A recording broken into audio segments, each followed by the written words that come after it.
विश्वनाथ भगवान की, महाकालेश्वर भगवान की, ओमकारेश्वर भगवान की, पैतृवती माता की, कुबेरेश्वर महादेव की। हर हर महादेव, हर हर महादेव, हर हर महादेव। काशी विश्वनाथ, ओगरदानी, त्रिकालदर्शी, कैलाशी, अविनाशी भगवान शिव, जिनकी पुनीत पावन शिव महापुराण की कथा संपूर्ण विश्व के कल्याण हेतु बाबा देवाधिदेव महादेव की कृपा से, उनकी करुणा से आज ये पवित्र पावन माँ वेत्रवती का पवित्र तट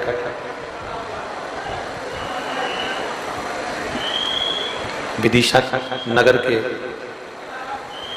इस पवित्र प्रांगण में आज कथा का पंचम दिवस, 5वां दिन यहाँ प्रारंभ हो रहा है। बड़े साधुवाद के पात्र हैं सभी विदिशा रहवासी, जिन्होंने इस पवित्र कथा का लाभ लिया है और पूरा विदिशा शहर माँ वेत्रवती के पवित्र तट के भूमि के सभी विदिशा रहवासी इस पवित्र कथा को संजोए हैं, आगे बढ़ाने का प्रयास किया है।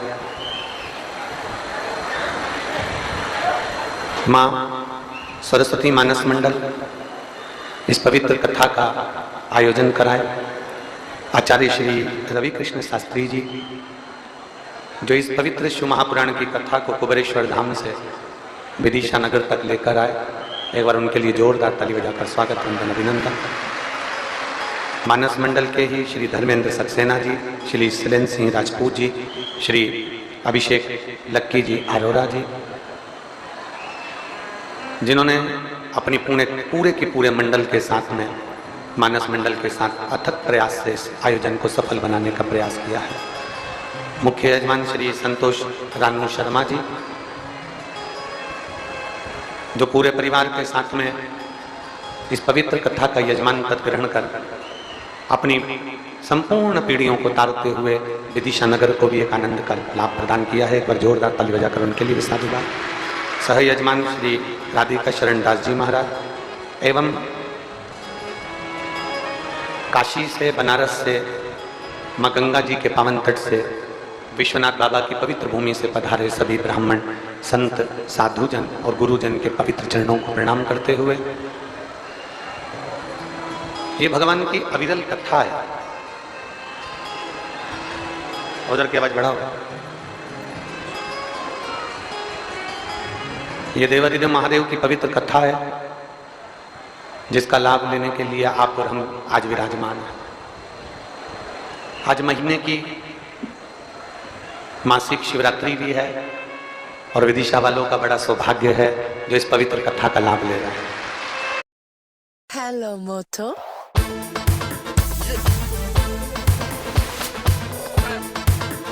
बड़ा सौभाग्य है जो इस पवित्र कथा का लाभ ले रहे हैं। जहां प्रेम, जहां करुणा, जहां वात्सल्यता, जहां स्नेह होता है, वहां मेरा देवाधिदेव महादेव खिंचकर चले आता है। हम पहले भी एक बात कथाओं के माध्यम से कहते आए हैं, आप कभी भी शिव महापुराण में नहीं जाते, आप कभी भी भगवान शंकर के शिवालय में नहीं जाते। भगवान के सत्संग में, शिव महापुराण में, भगवान शंकर के शिवालय में आप अगर जा रहे हैं, आप अगर पहुंच रहे हैं, तो ये मानकर चले कि आप नहीं जा रहे हैं। कोई मेरे भोले बाबा जी से तुम्हारा पुराना कोई संबंध होगा तो भोलेनाथ जी तुम्हें खींच कर यहाँ कथा में और शिवालय में लेकर आ जाते हैं।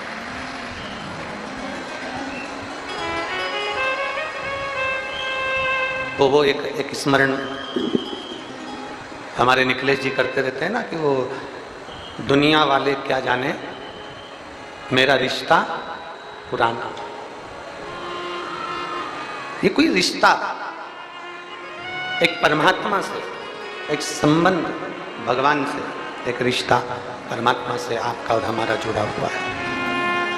और जब वो संबंध, जब वो रिश्ता भगवान से आपका और हमारा जुड़ा होता है, तब कहीं ना कहीं देवाधिदेव महादेव हमको खींचकर अपनी ओर बुला लेता है। अब इस भाषा को एक सहज भाषा में अपन समझें कि जब शादी का सीजन आता है, शादी के सीजन में बहुत सारी पत्रिकाएं हमारे और आपके यहाँ आती हैं। बोलो सही है कि गलत है? जम के तो बोलो जरा, सही है? कितनी सारी पत्रिकाएं आपके और हमारे यहाँ आती हैं। शादी का सीजन है, पत्रिका ढेर सारी आकर अपने अपने घर में रखी हुई है। पर यहाँ इतनी सारी मेरी जीजियाँ बेटी हैं, इतने सारे मेरे जीजा बेटे हैं, इतनी सारी मेरी बेटियाँ बेटा बेटे हैं, और जितने आस्था चैनल पर कथा श्रवण कर रहे हैं, जितने फेसबुक यूट्यूब पर कथा को सुन रहे हैं, जरा विचार करिएगा, इतनी सारी पत्रिकाएं आती है, इतनी सारी शादी के इनविटेशन आते हैं, इतनी सारी शादी के कार्ड आते हैं, तो क्या हम सबके घर शादी में चले जाते हैं? नहीं जाना होता। एक ही तारीख की शादी है, 14 तारीख की शादी है, और 14 तारीख के कम से कम 15 पत्र तुम्हारे यहां पर आए। 14 तारीख की शादी है और तुम्हारे घर में निमंत्रण पत्रिका 14 तारीख की कम से कम 10-12 पत्रिका तुम्हारे घर में आई है। अब तुम कितने घर जाओगे, कितने घर पहुंचोगे? शिव महापुराण की कथा कहती है आप कितने घर में जाओगे, कितने घर में पहुंचोगे? जरा विचार तो करिए। सबसे पहले आप जाओगे उसके घर में जिससे तुम्हारा प्रेम बहुत ज्यादा है, जिससे तुम्हारा स्नेह बहुत ज्यादा है, जिससे तुम्हारी आसक्ति बहुत ज्यादा है, जिस पे तुम्हारा विश्वास बहुत ज्यादा है, जिस पे तुम्हारा भरोसा बहुत ज्यादा है। तुम अगर जाओगे तो जिससे तुम्हारा प्रेम जुड़ा हुआ है, तुम सबसे पहले उसके पास जाओगे। भले 14 जगह से पत्रिका आई हो, 15 जगह से पत्रिका आई हो, पर जिससे लगाव ज्यादा होता है, जिससे प्रेम ज्यादा होता है, मेरे उसी के घर में आपका जाना होता है। बस यही शिव पुराण की कथा कहती है कि लोटा लेके तो लोग मंदिर में जाते हैं, भगवान शंकर के मंदिर में त्रिकुंड लगाकर जाते हैं, रुद्राक्ष की माला भी पहनकर जाते हैं, भगवान शंकर की भक्ति भी करते हैं, बैठकर ढोलक बजाकर भजन भी गाते हैं, मंदिरा भी बजाते हैं, खूब नाचते भी हैं, कूदते भी हैं, खूब आनंद के साथ शंकर जी का प्रसाद भी बांटते हैं, आरती भी करते हैं, भजन भी करते हैं, कीर्तन भी करते हैं। उसी तरह जैसे पत्रिका तो बहुत जगह से आती है, पर भगवान, शास्त्र और पुराण हमारा कहता है कि पत्रिका ढेरों आई, परंतु जिससे हमारा लगाव है उसके घर हम जाते हैं। आप कितना भी लोटा भरकर जल चढ़ाओ, पर जिसका दिल से महादेव से लगाव होता है, महादेव उसके घर पर जरूर आते। एक प्रेम, एक स्नेह, एक वात्सल्यता, एक करुणता आपकी शिव जी के प्रति जितनी होगी, शिव आपके नजदीक में आते चले जाए, करीब में आते चले। और शंभो शरणे पड़े मांगो घड़ी रे घड़ी दुख काटो, दया करीन दर्शन आपो। शंभु शरण पड़ी मांगो घड़ी रे घड़ी, दुख काटो दया करीन दर्शन आपो। आपका और हमारा प्रेम परमात्मा से होगा तो परमात्मा खींच कर हमारे पास में आएगा।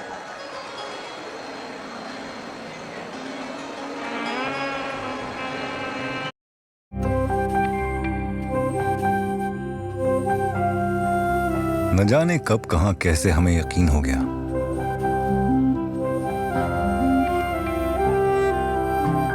कि एक मील का पत्थर मिल जाए तो दूसरे की रेस में जुड़ जाओ।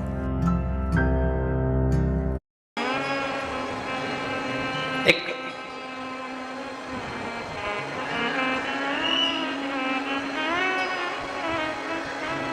बहुत सुंदर एक कथा आती है।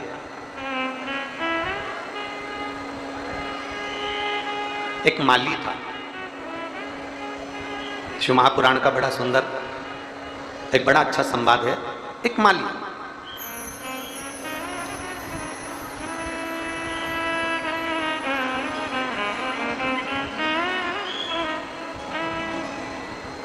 दोनों धर्म पति पत्नी दोनों मिलकर पुष्प का श्रृंगार बनाते और पुष्प का श्रृंगार बनाकर बेचा करते।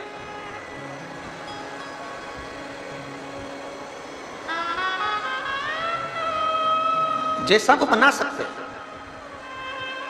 जैसा वो निर्माण कर सकते हैं वैसा वो निर्माण करते और निर्माण कर कर पुष्प का श्रृंगार बनाकर बेचा करते।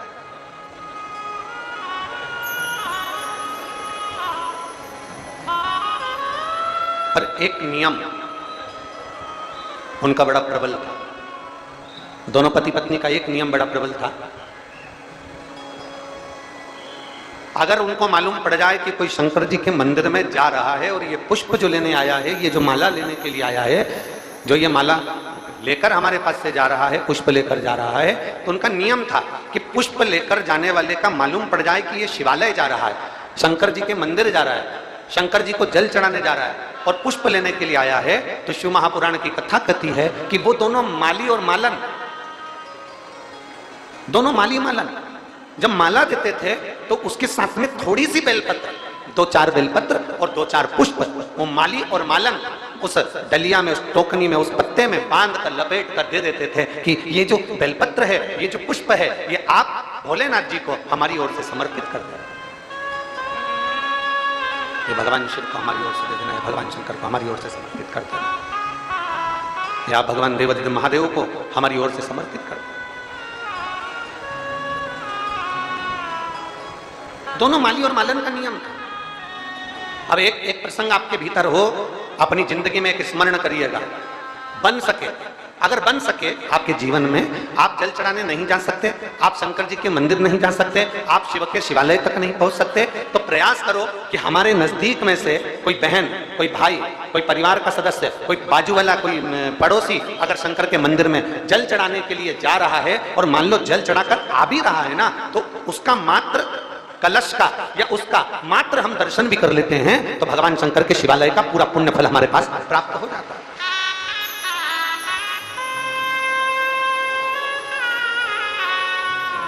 पूरा पुण्य फल प्राप्त होता है। अब माली और मालन का नियम है,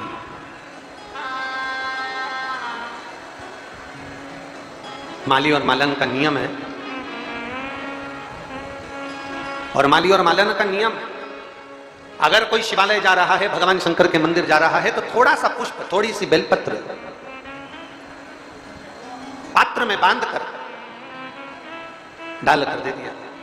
शायद आज भी, अब इधर का विदिशा का तो हमको नहीं मालूम, पर हमारे सीहोर का तो हमको मालूम है, और भोपाल में भी जब कथा करी तो उसमें भी हमने थोड़ा सा लोगों से पूछा था कि आपके इधर भी ऐसा होता है, तो वहां भी ये मालूम पड़ा कि वहां भी लोग यही करते हैं। आज भी फूल बेचने वाले, पुष्प की माला बेचने वाले जो माली होते हैं, जो ओरिजिनल माली पुष्पमाला बेचने वाले होते हैं, आज भी जो नियम इनका पूर्व से चला आ रहा था कि बेलपत्री और फूल ये अपने उस डलिया में डालकर अलग से दे देते थे, तो हमारे सीहोर में आज भी नियम है कि माली मालन अगर फूल बेचते हैं, आप माला लेने जाओ, कोई सामान लेने जाओ, तो वो अलग से पन्नी के अंदर 2-4 फूल 2-4 बेलपत्र अलग से डालकर दे ही देते हैं। वो नियम आज तक चला।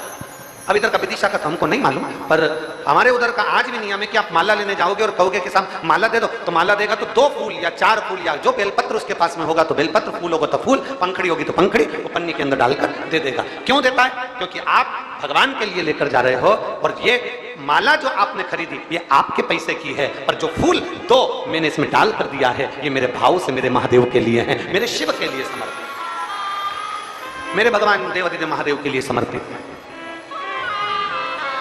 राम बोले बाहर का प्रॉब्लम भैया। अरे बिरजू, बड़े दिनों बाद दिखे।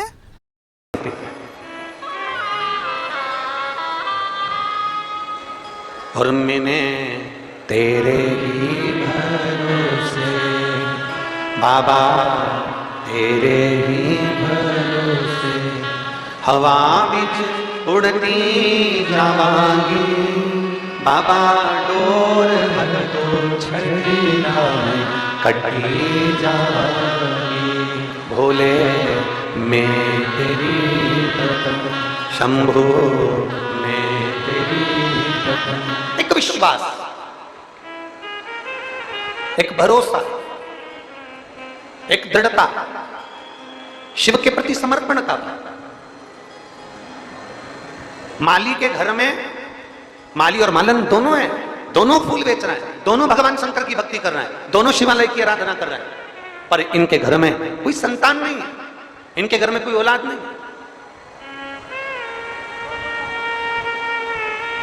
इनके घर में संतान का सुख नहीं है, इनके घर में औलाद का सुख नहीं है, इनके घर में संतान का सुख नहीं है। एक दिन